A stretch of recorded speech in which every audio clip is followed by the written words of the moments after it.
I what's going on with the case of the war, the current phase of the war in the Middle East? Iran is hitting Kuwait nonstop. They didn't stop for an hour, for minutes. They were attacking them, and the situation is getting so dire. One look at the 80%. I was checking in the last 2 days. More than 80% of the targets, 80% of the targets, Iranian targets in Kuwait are in Kuwait, rather than in Bahrain or Jordan.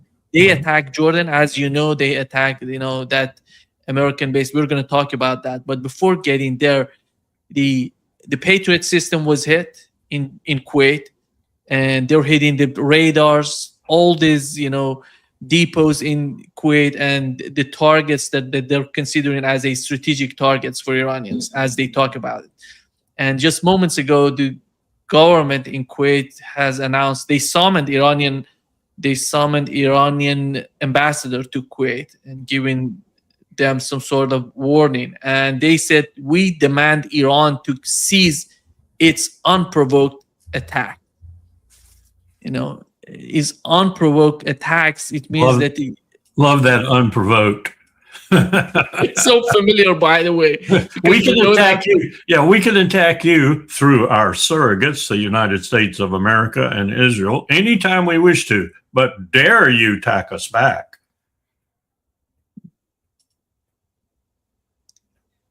The perception, Larry, on the part of Iranians is that Kuwait is the front line. They're basically using the HIMARS in Kuwait. The air defenses mostly are in Kuwait, out of Jordan.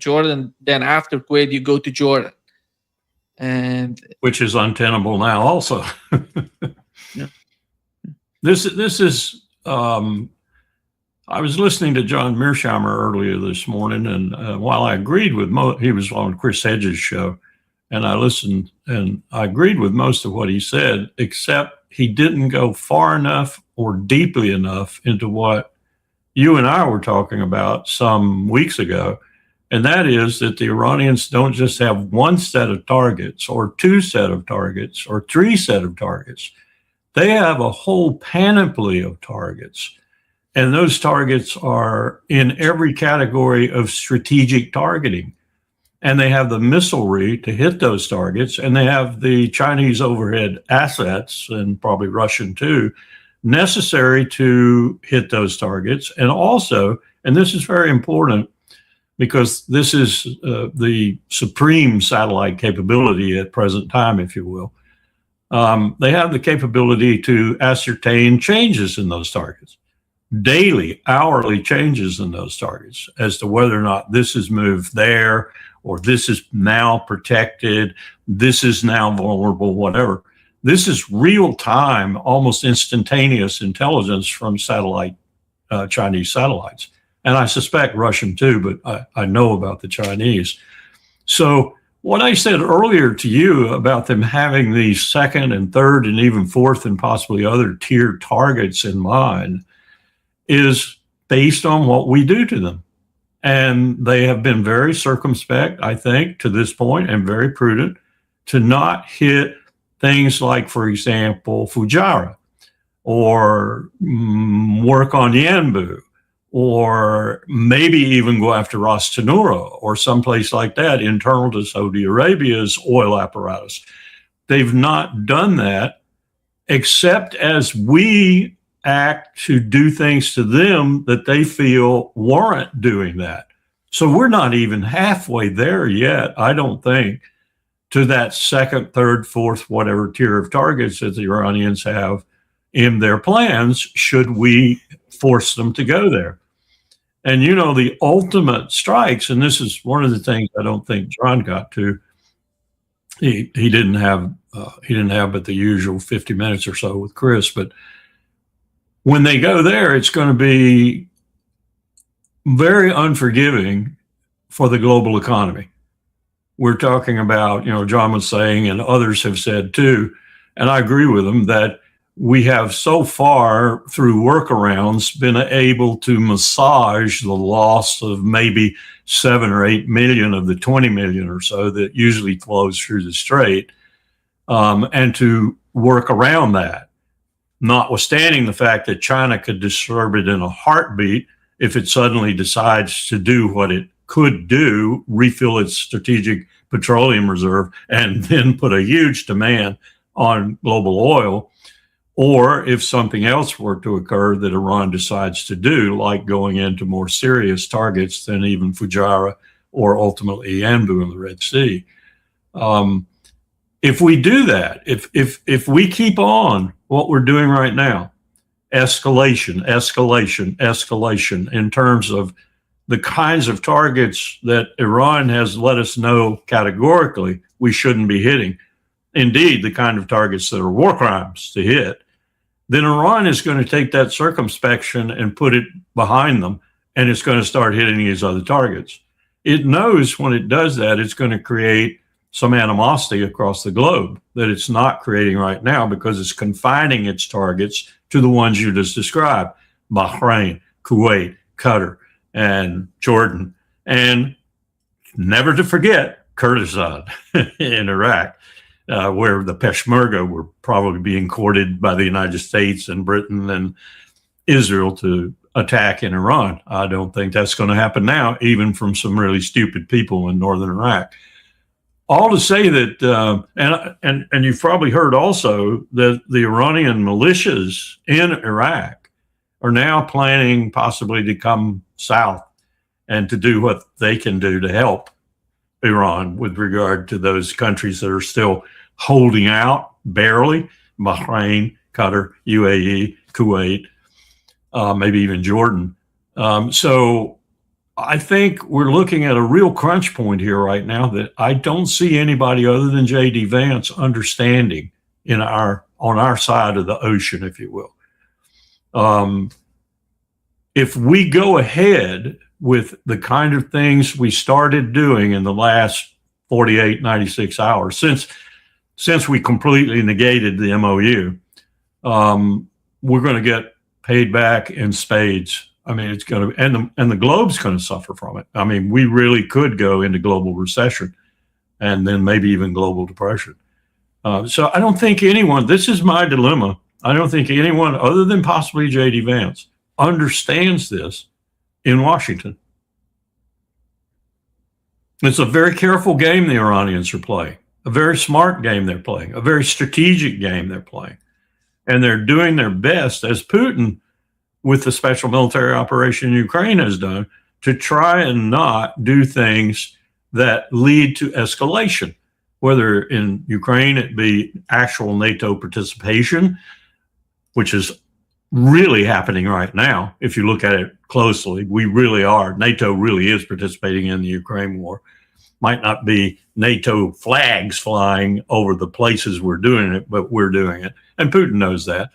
And in this case in Southwest Asia, the Iranians are being even more circumspect than Putin, because they just want to hurt the United States and anyone in the process of aiding majorly or substantially the United States, which is turning out to be most of the Gulf Cooperation Council countries. And they will take that further. And I've said that all along. They will take that further if they have to, and then they will be hurting the world. And they don't want to do that, I don't think. I think that's a last resort for them, but we have to always calculate, I think, that they would go that far if they had to. And then we're talking about creating the conditions, I think, truly creating the conditions, stretching all the way from, as I've said before, Ukraine to Southwest Asia for a global conflict. I don't think we understand that. I don't think we get the depth of it. You know, Vietnam, which John also talked about at length and very wisely, he did leave out a few things like the invasion of Cambodia that Nixon perpetrated, but he didn't have much time. It's like Vietnam, but it's in an enclosure in terms of the way Vietnam was. Vietnam was really about the United States and its stupidity, strategic and otherwise, And another thing John didn't talk about was the domestic situation. He made it look as if LBJ and George Ball and all the rest, McNamara, they all understood that they couldn't win. What he didn't talk about was LBJ understood that his signature program as president of the United States, the building of the great society, his signature program would fail if he were seen by both parties and by the American people as the person who cut and ran from Vietnam. So he was trapped. He was trapped in a clearly, in retrospect, strategic dilemma. If I cut and run from Vietnam, I lose my ability to influence the legislature and the American people to pass the Great Society, to put it in effect. So I'm going to stick to this war, and I'm going to kill some 50,000 Americans because of that. Domestic politics intervened. And when Nixon came in, Nixon tried to put a kibosh on that momentum and change the dynamics of the war by expanding it to Cambodia. Didn't work. And so Nixon got hounded out of office too, really. All to say that this is not the same situation. This has global implications. Not that Vietnam didn't have a few, but not these kind of strategic global implications, just as Ukraine does. We're staring a much wider, much more profound, potentially nuclear, ultimately, war in the face in both theaters, perhaps in both theaters near simultaneously. And we don't seem to understand that. And this administration has shown no capacity, other than maybe the vice president, to even be thinking about these dimensions of the strategic dilemma that Donald Trump's ignorance, stupidity, and selfishness has put us in.